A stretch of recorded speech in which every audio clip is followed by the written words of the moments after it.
रविवार 20 फरवरी को एक परीक्षा हुई थी छत्तीसगढ़ व्यापम की ओर से खाद्य निरीक्षक की यानी कि फूड इंस्पेक्टर की।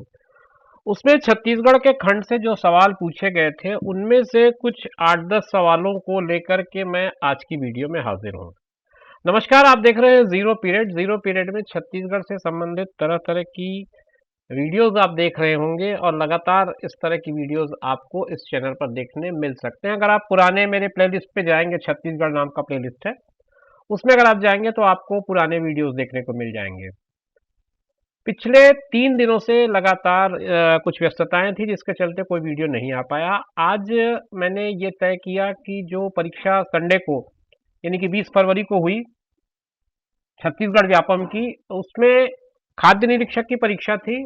प्रश्न बहुत आसान थे, तो उस परीक्षा से कुछ अच्छे प्रश्न मैंने लिए हैं। 8-10 के करीब प्रश्न इस वीडियो में है और चूंकि प्रश्न बड़े अच्छे थे उसमें से, तो उसमें करीब करीब 20 से 22 प्रश्न मुझे ऐसे लगे जिनको आपके साथ शेयर करना चाहिए। तो अगर मैं 20 प्रश्न एक साथ इस वीडियो में डिस्कस करूं तो काफ़ी लंबा वीडियो हो जाएगा, तो वो मैं अवॉइड कर रहा हूं और मैं इसके बजाय इसको 2 पार्ट में बनाने का प्रयास कर रहा हूं। पहले पार्ट में आप 10 प्रश्न देखेंगे, उन 10 प्रश्नों की आज की शुरुआत करते हैं और इसका कंटिन्यूएशन यानी छत्तीसगढ़ 27 के नाम पे आप बाकी जो है वो आने वाली वीडियो में कल देख पाएंगे। तो चलिए आज शुरू करते हैं आज का वीडियो छत्तीसगढ़ 26। इसमें हम खाद्य निरीक्षक की परीक्षा में आए प्रश्नों पर एक एक करके बात करेंगे। पहला प्रश्न यह है, दहका नृत्य किस जनजाति का प्रमुख नृत्य है? ये नृत्य का नाम दिया है दहका नृत्य और आपको बताना है कि ये 4 जो ऑप्शंस हैं, परधान, तोरला, कोल और उरांव, ये 4 जनजातियों के नाम है। इन्हीं में से एक जनजाति का ये प्रमुख नृत्य है। आपको उस जनजाति का नाम आइडेंटिफाई करना है। अगर आपने सोच लिया तो मैं आपको बता दूं, ये जो प्रश्न है दहका नृत्य, इसका सही जवाब है कोल जनजाति। कहीं कहीं इसको कोल दहका नृत्य भी कह दिया जाता है, इसको कोल दहका नृत्य भी कहा जाता है। इसका कारण इसलिए है क्योंकि ये कोल जनजाति का प्रमुख नृत्य है और इसको कोलताई नाच भी कहते हैं। कहीं कहीं कोलताई नाच के नाम से भी जाना जाता है ये, तो ये नाम भी आप इसके साथ जोड़ लें। और ये कोल जनजाति के द्वारा किया जाता है। तो आपके प्रश्न का उत्तर अगर आप देखेंगे तो सी आपका करेक्ट उत्तर है, सही उत्तर है। पारंपरिक नृत्य है ये और ये सरगुजा जिले से जुड़ता है। सरगुजा जिले में इस तरह की जनजाति पाई जाती है, उसकी बहुलता है एक तरह से। और इसमें क्या होता है कि जो पुरुष होता है वो वादक भी होता है और गायक भी होता है, वादक भी होगा और गायक भी होगा, ये इसकी विशेषता है।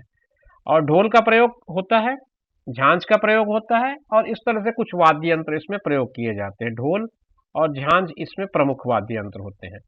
तो ये प्रश्न था दहका नृत्य और इसके साथ में जुड़े कुछ तथ्य थे जो मैं आपके साथ शेयर कर रहा हूँ। इसको कोल दहका नृत्य भी कहते हैं, कोलताई नाच भी कहते हैं। सरगुजा जिले में ये जनजाति बहुलता से पाई जाती है, इसलिए सरगुजा जिले का पारंपरिक नृत्य मान सकते हो आप इसे। और पुरुष जो है इसमें वादक और गायक दोनों की भूमिका निभाता है।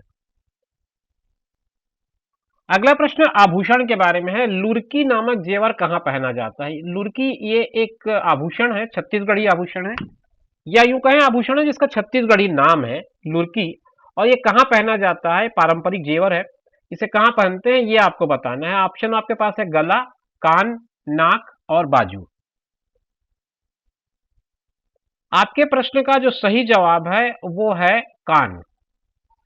आपने बहुत सारे छत्तीसगढ़ी आभूषणों के नाम सुने होंगे, तोड़ा, सुर्रा, पुतरी, करधन।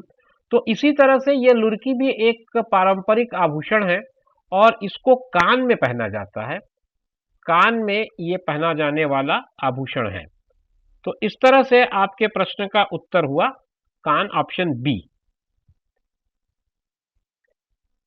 अगला प्रश्न है, ताला के प्राचीन मंदिर का नाम क्या है? ताला एक जगह है बिलासपुर जिले में और यहाँ पर बहुत सारे पुरातात्विक खुदाई के अवशेष मिले हैं, मंदिरों के अवशेष मिले हैं। उन्हीं में कुछ और अवशेषों के अलावा 5वीं सदी में कुछ जो संरचनाएं थी, मंदिर थे, उनका एक तरह से संरक्षण किया गया है। आपको ये उत्तर देना है कि देवरानी जेठानी मंदिर, बत्तीसा मंदिर, मड़वा मंदिर या रुद्रेश्वर महादेव मंदिर, इनमें से क्या उस मंदिर का नाम है प्राचीन मंदिर का, ये आपको बताना है।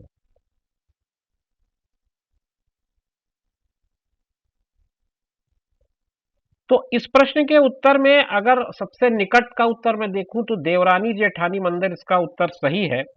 ये 5वीं सदी का मंदिर है और 5वीं सदी में बनाया गया ये मंदिर है। साथ में ये क्या है कि दो मंदिर हैं, दोनों मंदिर एक दूसरे के पास पे हैं और कुछ मीटर की दूरी पर बने हुए हैं और ये दोनों मंदिर दो राजकुमार भाइयों की पत्नियों के लिए बनाए गए थे, इसीलिए इनको देवरानी जेठानी मंदिर कहा जाता है। और जेठानी मंदिर तो अब लगभग खंडहर ही हो गया है, पर खंभों के अवशेष पर बनी हाथी की जो मूर्तियां हैं वो अभी भी देखी जा सकती हैं। देवरानी का मंदिर छोटा है, अब भी उसकी दीवार पर शानदार कारीगरी देखी जा सकती है। इसके अलावा देवी देवताओं की छवियां हैं, जो मुख्य द्वार को चंद्रशिला से सजाया गया है। इमारत में जब आप प्रवेश करेंगे तो आपको गर्भगृह, अर्धमंडप ये सब दिख जाएंगे। इसके अलावा जो इसी में ऑप्शन डी दिया है रुद्रेश्वर महादेव मंदिर, कुछ कुछ ये उत्तर भी इसके करीब लग रहा है, इसलिए मुझे देखना पड़ेगा कि इसमें व्यापम किस उत्तर को सही मान रहा है या कौन सा उत्तर ज्यादा उसके लिए सही है, क्योंकि रुद्रेश्वर महादेव के नाम से भी एक मंदिर है, रुद्र शिव मंदिर के नाम पे, परंतु देवरानी जेठानी का मंदिर ताला के मंदिर के नाम पे सबसे ज्यादा प्रसिद्ध है। तो मेरे ख्याल से इस प्रश्न का उत्तर देवरानी जेठानी मंदिर होगा। अगला प्रश्न आते हैं, पंडवानी गाथा गीत गाने वाली प्रमुख जनजातियां हैं। आपको ये जो चार ऑप्शन है उन्हीं में से चूज करना है। तो ऑप्शन परजा और प्रधान, फिर मुरिया माड़िया, पारधी भिम्मा, डोरला और उरां, ये कॉम्बिनेशन दिया है, आपको इन्हीं में से छांटना है। अगर आप इस प्रश्न के उत्तर तक पहुंच रहे होंगे तो मेरा ख्याल है आपको ए उत्तर पे जाना पड़ेगा। वैसे मेरे संदर्भ जो कहते हैं उसमें पंडवानी गायन की जो विधा है उसको दो जनजातियां, जिसमें एक तो परधान के नाम से जानी जाती है, दूसरी देवार के नाम से जानी जाती है, ये दो जनजातियों का नाम मैं पढ़ पाया हूं अपने संदर्भों में। अब चूंकि इसमें परजा और प्रधान दिया है तो प्रधान को मैं एक एक्सेप्ट करता हूं, अगर तो उसके साथ का कॉम्बिनेशन परजा है, तो जो उपलब्ध विकल्प है उसके हिसाब से मैं ए को टिक कर रहा हूं, क्योंकि बी, सी और डी तो बिल्कुल भी नहीं है। तो प्रधान और देवार मेरी जानकारी के अनुसार इसका सही उत्तर होगा। इन्हीं जातियों की गायन परंपरा है और प्रधान जो है वो एक तरह से गोड़ों की उप जनजाति है और देवार जो है ये घुमंतु जनजाति है, ये एक तरह से घुमंतु जनजाति देवार। और क्या होता है, इनके दोनों के पंडवानी गायन के तरीके में अंतर है, गायन की जो विधा है वो तो वही है, परंतु वाचिक परंपरा जो है इनकी अलग अलग है। प्रधान जाति के लोग कथावाचक होते हैं, एक तरह से ये कथा वाचना की तरह करते हैं।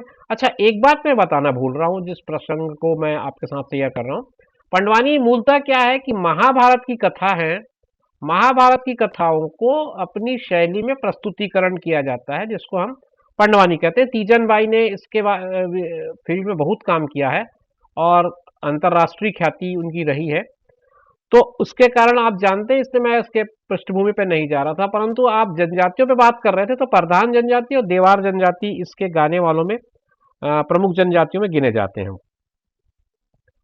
देवार के हाथ में रुंझू होता है, रुंझू ये एक तरह का वाद्य यंत्र होता है और इन दोनों जनजातियों ने, चूंकि ये छत्तीसगढ़ के रहने वाली जनजाति है, छत्तीसगढ़ में वास करने वाली जनजाति है, और इन लोगों ने महाभारत के गायन की इस परंपरा को बहुत विकसित किया है। तो प्रश्न के उपलब्ध विकल्प के हिसाब से मैं ए को टिक करूंगा, मगर आप एकदम तथ्य पे अगर जाएं, मेरे जो संदर्भ बताते हैं उसके हिसाब से मैं प्रधान और देवार पे जाना चाहूंगा। अगला जो सवाल है वो कहता है, संत गुरु घासीदास की समाधि किस स्थान पर है। चार ऑप्शन है आपके पास, छाता पहाड़, गिरोधपुरी, बंगोली और तेलासी ग्राम। तो आपको अगर इसका उत्तर सही उत्तर तलाशना हो तो आपको दो जगहों पे कंफ्यूजन होगा, एक तो छाता पहाड़ और दूसरा गिरोधपुरी। तो मैं आपको बता दूं, इसका सही उत्तर ए है, ऑप्शन ए छाता पहाड़। गिरोधपुरी इनका दरअसल जन्म स्थान है और यहाँ पर छाता पहाड़ में उनकी समाधि है। दोनों में ज्यादा दूरी नहीं है स्थलों में। अगर आप दोनों के बारे में जानना चाहें तो बलौदाबाजार जिले का ही दोनों स्थान है, गिरोधपुरी और छाता पहाड़ दोनों बलौदाबाजार के जिले में आते हैं और यहीं पर मतलब छाता पहाड़ में उनकी एक समाधि है। संत गुरु घासीदास के बारे में अगर आप जानना चाहें तो वे सत्य की तलाश के लिए गिरौदपुरी के ही जंगल छाता पहाड़ में समाधि लगाए थे और अपना आश्रम बनाया था। यहाँ पर लंबी तपस्या की थी और आज भी वहाँ पर उनके स्मृति में दिसंबर के महीने में 18 दिसंबर उनकी जयंती होती है, तो उस वक्त वहाँ पर मेला भी लगता है। तो छाता पहाड़ बड़ौदा बाजार जिला, ये इसका सही उत्तर आएगा। और गिरौदपुरी जो है उनका जन्म स्थल है। अगला प्रश्न है, चित्रकूट जलप्रपात किस नदी पर स्थित है? दोस्तों, इस चैनल पर पिछले जो छत्तीसगढ़ के अनेक वीडियो बने उसमें अनेकों बार शायद इसका संदर्भ आया होगा चित्रकूट जलप्रपात का। और इसमें जो 4 उत्तर दिए, महानदी, शिवनाथ, कोटरी और इंद्रावती, ये 4 में से एक ऑप्शन करेक्ट है। आपका सही ऑप्शन है इंद्रावती नदी। इस पर हमने बहुत बातें की हैं। जो चित्रकूट जलप्रपात है वो इंद्रावती नदी पर है और लगभग ये 90 फीट की ऊंचाई से गिरता है। इंद्रावती नदी की खूबसूरती को ये बढ़ा देता है, बस्तर का सौंदर्य है। देश भर में इसको इंडियन नियाग्रा भी कहा जाता है। अगर आपको यहां तक पहुंचना हो तो जगदलपुर से आपको इसकी दूरी लगभग 40 किलोमीटर की पड़ेगी। आप 40 किलोमीटर दूर अगर जा सकें तो आप पहुंच जाएंगे यहाँ पर, और प्राकृतिक सौंदर्य का अनोखा रूप आप यहाँ पर देख सकते हैं। आपके प्रश्न का उत्तर आएगा इंद्रावती नदी। अगला प्रश्न है, इनमें से कौन बस्तर की नृत्य शैली नहीं है? नहीं है पे ध्यान दीजिए। इसमें ऑप्शन झिरलिटी, कक्सार, गौर और रहस, 4 ऑप्शन है। ऊपर के तीनों ऑप्शन छोड़ दीजिए, चौथा ऑप्शन आपका करेक्ट होगा, क्योंकि रहस जो है वो धमतरी जिले का नृत्य है और इससे बस्तर का संबंध नहीं है। तो इस नाते आपके इस प्रश्न का जवाब रहस है। अगला सवाल ले लेते हैं। अगला प्रश्न है, साहित्य से संबंधित है। भूलन कांदा उपन्यास के लेखक कौन है? आपको ये बताना है कि भूलन कांदा नामक उपन्यास है, इसके लेखक कौन है। ऑप्शन आपके पास है मनोज वर्मा, संजीव बख्शी, विनोद कुमार शुक्ल और अभिषेक अग्रवाल। ये 4 नाम आपके ऑप्शन में दिए गए थे, आपको इन्हीं में से चूज करना है। तो इसका जो सही जवाब है वो है संजीव बख्शी। संजीव बख्शी ने लिखी है ये उपन्यास और आदिवासी समाज के ऊपर केंद्रित है।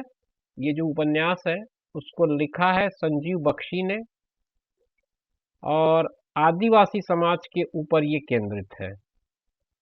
इस पर एक फिल्म भी बनी है भूलन कांदा उपन्यास पर, और ये समाज की व्यवस्था पे एक तरह से प्रश्न चिन्ह लगाता है।